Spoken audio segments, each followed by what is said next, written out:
আমরা কম বেশি সবাই ইলেকট্রনিক ডিভাইস ব্যবহার করি, যেমন আমাদের কম্পিউটার, আমাদের ল্যাপটপ এবং আমাদের সবার পছন্দের মোবাইলটা।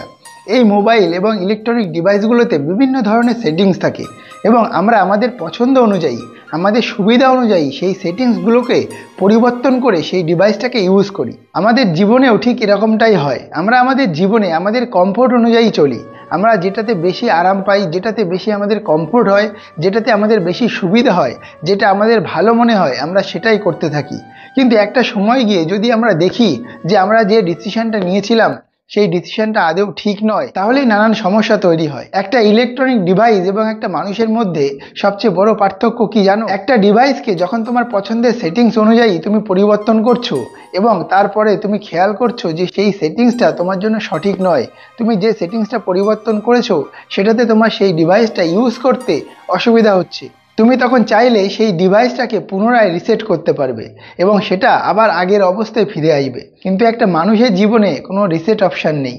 আমরা আমাদের জীবনে যে ভুলগুলো করে থাকি সেই ভুলগুলোকে আমরা শুধরে নিতে পারি না।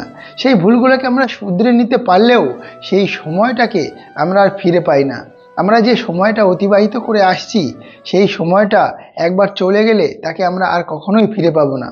তাই আমাদের জীবনের প্রত্যেকটা ডিসিশনকে আমাদেরকে ঠিক এমনভাবে নিতে হবে যাতে ভবিষ্যতে সেই ডিসিশনটা নেওয়ার জন্য আমাদের আফসোস করতে না হয়। মানুষের জীবনে বেশ কয়েকটা নির্দিষ্ট ধাপ আছে যেখানে মানুষকে কঠিন ডিসিশন নিতে হয় এবং সেই ডিসিশনগুলো প্রত্যেকটা মানুষের জীবনেই একবার না একবার নিতে হয়।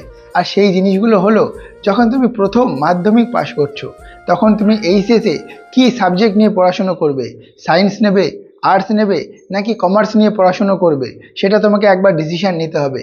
আর তোমাদের সবাইকে বলবো এই ডিসিশনটা খুব ভেবে চিন্তে নাও যাতে ভবিষ্যতে তোমাকে আফসোস করতে না হয়। এরপর উচ্চ মাধ্যমিক পরীক্ষার পর তোমাকে ডিসিশন নিতে হবে তুমি কোন লাইনে পড়াশুনো করবে, ডাক্তার, ইঞ্জিনিয়ার বা কোনো টেকনিক্যাল লাইনে, নাকি কোনো গভর্নমেন্ট জবের জন্য তুমি পরিশ্রম করবে। আর এই সিদ্ধান্তটা তোমাকে অনেক ভেবেচিন্তে নিতে হবে, কারণ এটাতে তোমার কেরিয়ার নির্ভর করছে। এরপর তোমার পড়াশোনা কমপ্লিট হওয়ার পর তোমাকে সিদ্ধান্ত নিতে হবে যে তুমি চাকরি করবে নাকি বিজনেস করবে।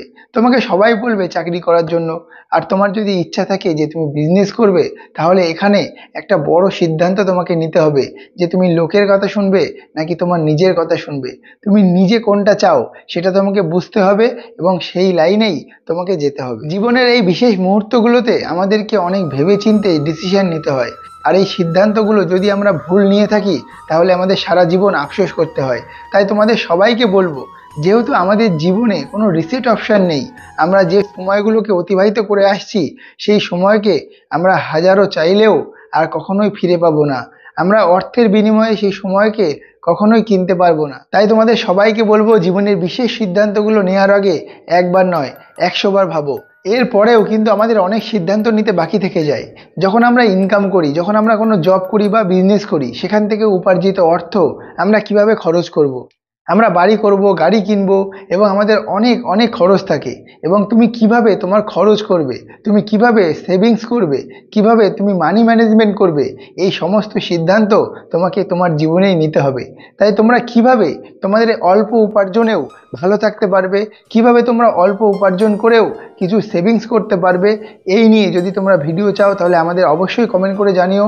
আমরা তোমাকে প্রপারভাবে গাইড করব যে অল্প ইনকাম করেও তোমরা কিভাবে সেভিংস করতে পারবে এবং নিজেদের ভবিষ্যৎকে সুন্দরভাবে গড়ে তুলতে পারবে। যদি আমাদের ভিডিওটা তোমাদের ভালো লাগে তাহলে আমাদের ভিডিওটাকে লাইক করো এবং আমাদের চ্যানেলটাকে সাবস্ক্রাইব করে আমাদের পাশে থেকো।